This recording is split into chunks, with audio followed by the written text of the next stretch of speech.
The Little Prince by Antoine de Saint-Exupéry. Chapter 10.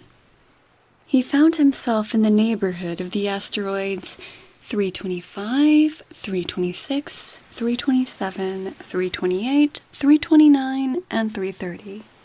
He began, therefore, by visiting them in order to add to his knowledge.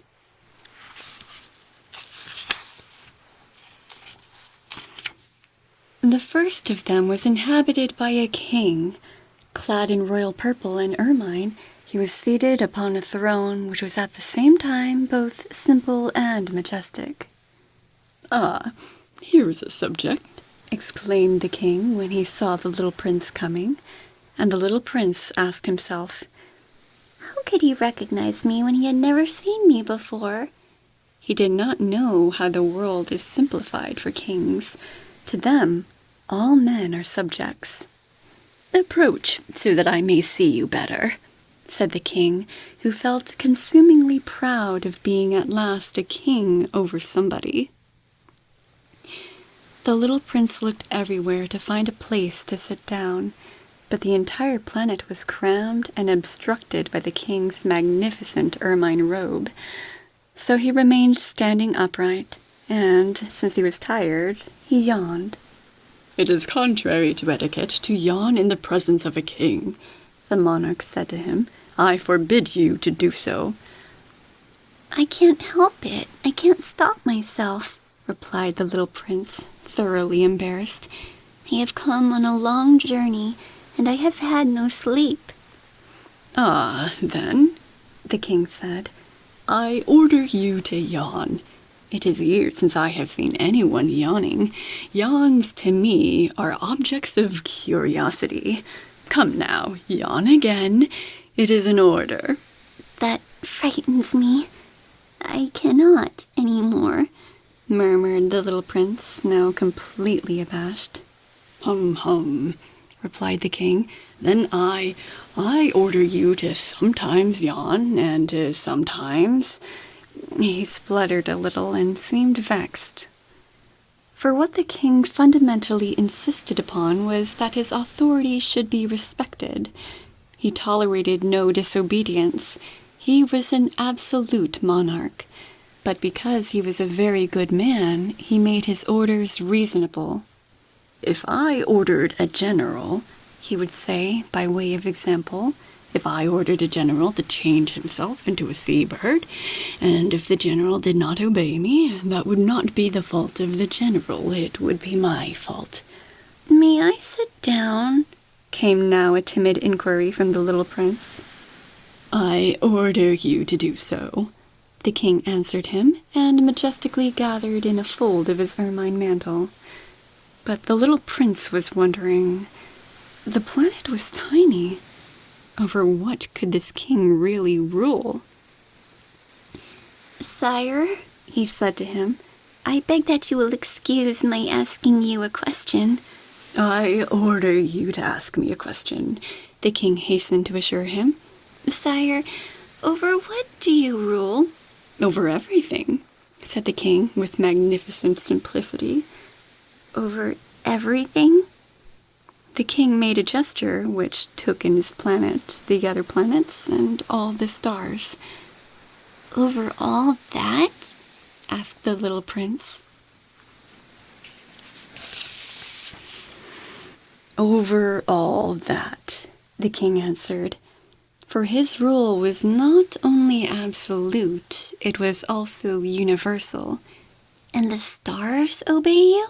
"Certainly they do," the king said. "They obey instantly. I do not permit insubordination." Such power was a thing for the little prince to marvel at. If he had been master of such complete authority, he would have been able to watch the sunset, not 44 times in one day, but 72, or even 100, or even 200 times, without ever having to move his chair. And because he felt a bit sad as he remembered his little planet which he had forsaken, he plucked up his courage to ask the king a favor. "I should like to see a sunset. Do me that kindness. Order the sun to set.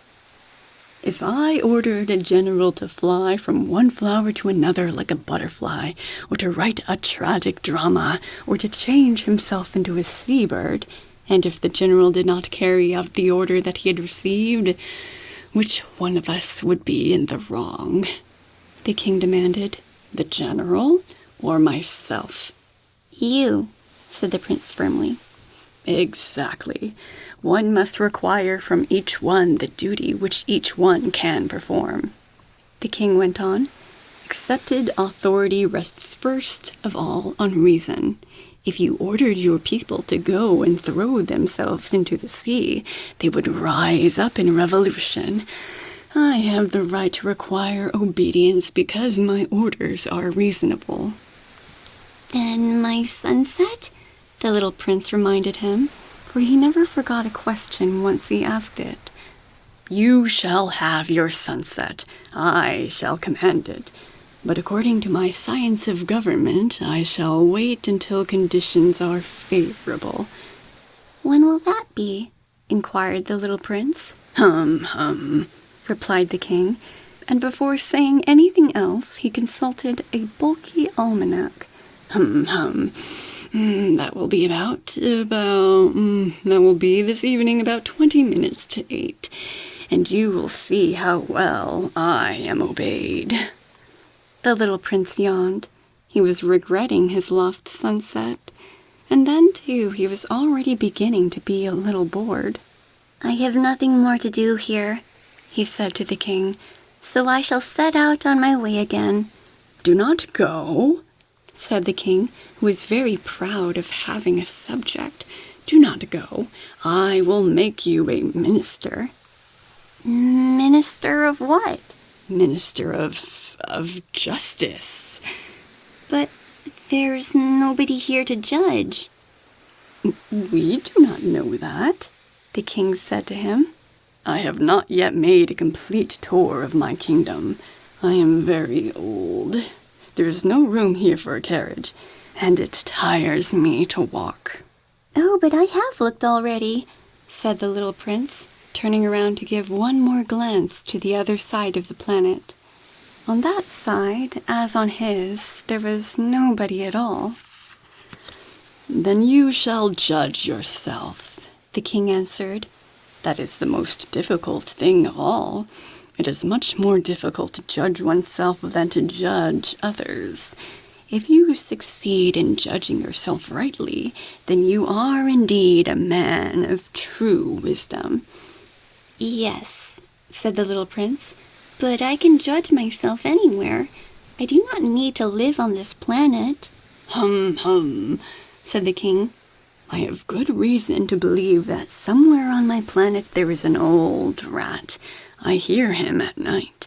You can judge this old rat. From time to time you will condemn him to death. Thus his life will depend on your justice. But you will pardon him on each occasion, for he must be treated thriftily. He is the only one we have. I, replied the little prince, do not like to condemn anyone to death, and now I think I will go on my way.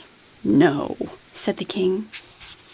But the little prince, having now completed his preparations for departure, had no wish to grieve the old monarch. If your majesty wishes to be promptly obeyed, he said, he should be able to give me a reasonable order. He should be able, for example, to order me to be gone by the end of 1 minute. It seems to me that conditions are favorable. As the king made no answer, the little prince hesitated a moment. Then, with a sigh, he took his leave. I make you my ambassador, the king called out hastily. He had a magnificent air of authority. The grown-ups are very strange, the little prince said to himself as he continued on his journey.